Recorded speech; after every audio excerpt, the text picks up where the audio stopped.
Furqan surəsinin 28-ci ayəsində buyrulur, bir gün qiyamət günündə o peşman olanlar deyəcəklər ki, vay olsun mənim halıma, kaş filan kəsi özümə dost bilməyəydim. Bu Allahın bizlərə gələcəkdə məhşər günündə baş verəcək bir peşmançılıqdan xəbər verməsidir. Və gərək möminlər bu şeylərdən istifadə eləsinlər və ibrət götürsünlər həm keçmiş hadisələrdən, həm də gələcək hadisələrə hazır olsunlar. O filan kəsi gərək dost tutmayaydım kimləri? Bu ayə bir çox təfsiri var, şərhi var. Fəqət mən bir İmam Məhəmməd Baqir əleyhissalamın hədisi ilə kifayətlənəcəyəm. Həzrət İmam Baqir əleyhissalam buyurur ki, atamdan eşitdim. Bilirsiniz ki, imamlarımızın da hədisləri hamısı dayanır Qur'ana istinanə deyilir və birbaşa özü ya atasından ya Peyğəmbər əleyhissalamdan rəvayət edir. Həzrət buyurur ki, atamdan eşitdim, yəni İmam Səccaddan eşitdim. Atam mənə dedi, ey oğlum, sənə bir vəsiyyət eləyirəm, bax, bu əmələ riayət eləginən, bu 5 şəxslə dostluq eləməginən. Həzrət buyurur ki, oğulcan, onlarla həm söhbət olma, danışma, dostluq eləmə. Atama dedim, atacan, o 5 nəfər kimdir ki, mən onları özümə dost bilməyim, dost tutmayım. Bu ayə deyir, ayəni indi imam bizə xırdalayır ki, sabah peşman olasan, hələm dünya peşmançılığı bir tərəfə, ahirətdə də peşman olasan. İmam buyurur ki, oğulcan, birincisi o şəxsdir ki, yalancıdır, yalan danışır. Yalan danışanla dostluq eləmə, həm söhbət olmayınan. Oğlum, ona görə ki, o sənə uzaq mənzili yaxın göstərər, yaxın mənzili sənə uzaq göstərər. Qur'anda bu 5 xislət öz yerində yadıma düşdü. Qur'anda Allah Taala bir ayədə fəqət kəzzablara, yəni yalancılara lənət oxuyubdur. Görün, yalan danışmaq nə qədər günahdır ki, birbaşa Qur'an yalan danışanlara lənət oxuyur. Odur ki, yalan heç də balaca bir şey bilməyək. Hətta zarafatda da gərək yalan danışmayaq. İndi olur, görsən biz də indi yeri düşəndə zarafatda yalanlar işlədirik də. Amma olmaz. Çünki mələklər zarafat bilmirlər. Mələk sənin ağzından nə çıxsa, onu yazacaqdır. Ta 7 saata qədər, yəni bir namazın vaxtı çatana qədər tövbə elədiyin yazmaz, amma tövbə eləmədiyin yazacaq. Yalan da belə bir şeydir ki, məğrurluqdan irəli gəlir, şöhrətpərəstlikdən irəli gəlir, mənəmlikdən irəli gəlir ki, yəni bu yalanları uydurur. Birin deyir, görür ki, elə hamı baxır ya da qulaq asır. Sabah ikisini deyəcək, sabah üçün deyəcək. Elə yalanları buna doğru görsənəcəkdir. Elə biləcək ki, elə bunun danışıqları elə belə də olmalıdır. Yəni yalançılıqda bu cürə xüsusiyyət var. Danışığı nə qədər istəsən yalanla doludur, özü də öz yalanına bəzən inanır. Və hətta ona da inanır ki, cəmaat bunun sözünə inanır. Daha bilmir ki, cəmaat onu artıq axmaq tanıyır. Nə qədər danışsa da inanan yoxdur. Bax, yalançılığın bu cürə fitnələri var. İmam buyurur, oğulcan, ikincisi budur ki, çalış, fasıq insanla həm söhbət olmaginan. Çünki fasıq insan ən azından onun danışığı səni allatmasın. Çünki fasıq insanda bir xüsusiyyət var ki, o sənin ehtiyacın olduğu zaman Həzrət buyurur ki, sənə misal üçün yeri düşəndə az verər, sənə lazım olanda sənə heç verməz. Üçüncüsü budur ki, İmam buyurur ki, paxıl insanla çalışqla, dostluq eləməklə.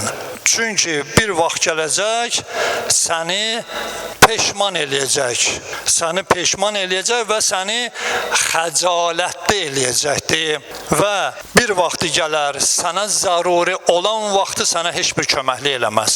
Səndən dostluq eləyər, amma çətinlikdə səni qoyub qaçar. Niyə? Çünki malından keçməz. Paxıl insan bu cürədir. Gərək o insanlarla dostluq eləyəsən ki, o insanda səxavət var, səxavət əhlidir. Görürsən, yeri düşəndə xərcləyir. Amma necə? Öz malından gəlib daha haram qazana, cibin aça, söhbət onlardan getmir. Özcan malın xərcləməyinə var. Haram malı xərcləməyinə var. Hünər odur ki, zəhmət çəkəsən, halaldan qazanasan, o halaldan qazandığından xərcləyəsən. Səxavət əhli ona deyərlər. Yoxsa oğurluqla, onun bunun haqqını almaqla, ona buna zülm eləməklə, allatmaqla, falan eləməklə yığasan, sonra xərcləyəsən. Bu yox. Bunun cəzası var. Həm xərcləyənə cəza verərlər, həm də xərclənən insan. Gərək tövbə eləyək ki, Allah, mən qələt eləmişəm, səhv eləmişəm. Onda xərclədiyi, sənə ki xərcləyib, bilirsən ki, bu sənə 100 manat pul xərcləyib, çalış, o xərclənən sənə 100 manatı da həyatında ver getsin İslamın o buyurduğu yerlərə. Ki, sabah qiyamətin günündə hesabat verəm, də deyəsən ki, ilahi, mənə xərcləmişdi, allandım, nəfsim güc gəldi, yedim ondan, istifadə elədim, ilahi, özüm qazandığımdan bütün o xərclərin hamısını çatdırmışam yetimə, fəqirə, İslami fondlara. Bax, bu cür eləmək lazımdır.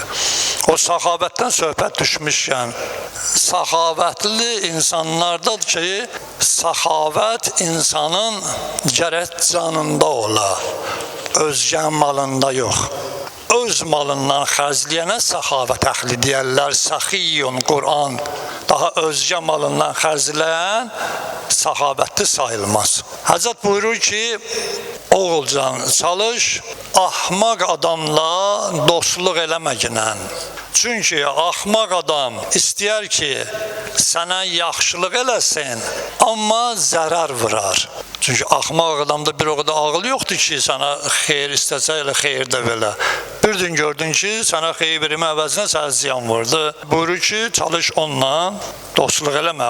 Həzrət buyurur ki, çalış silə-i rəhmi kəsən insanla müsahibə olmaqla, həm söhbət, dostluq eləməklə. Niyə?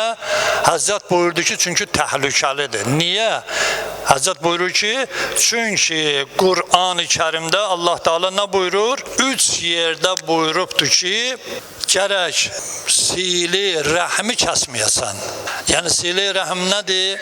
Yəni qardaş, bacı, ata, ana, qohum, əqraba, bunlarla gərək əlaqəni kəsməyəsən. Çünki Qur'an buyurur ki, hər kəs bunlarla əlaqəni kəssə, Qur'an ona nə oxuyur? Lənət oxuyur. Həzrət buyurur ki, qohum əqraba ilə əlaqəsini kəsənlə dostluq eləmə. Çünki özünkinə bu vəfa eləməyən sənə nə vəfa eləyəcək? Bir evlad ki, ata-anasına vəfa eləmir, nə yapışmısan ondan? Ata-anan çörəyi ilə böyüyüb, indi ata-ananı heç saymır. Onun vəfası olmaz, onun da başına o şeylər gələcəkdir. Elə bilməsin ki, onun başına gəlməyəcək. Ahirət əzabı başqa şeydir. Dünyada ata-anaya olunan yaxşılıq və pislik dünyada başlayacaq, hələ ahirət başqadır. Odur ki, gecə-gündüz əgər duada, namazda özünə dua edirsənsə, çalış birinci ata-anaya dua eləginən. Çünki istər-istəməz uşaqlıqda, ya böyüyəndə, ya nə vaxtsa ata-anaya biz ağ valideyn olmuşuq.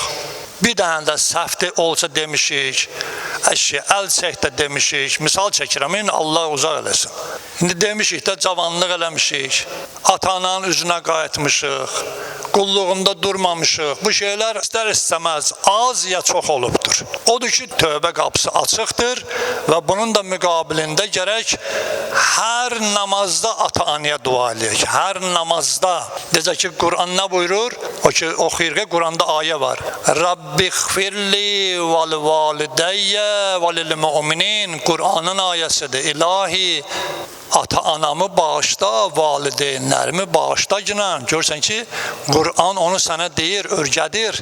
Peyğəmbərin, necə ki, Peyğəmbərin duasıdır o, Qur'anda o gəlibdir. Bizə də örgədir.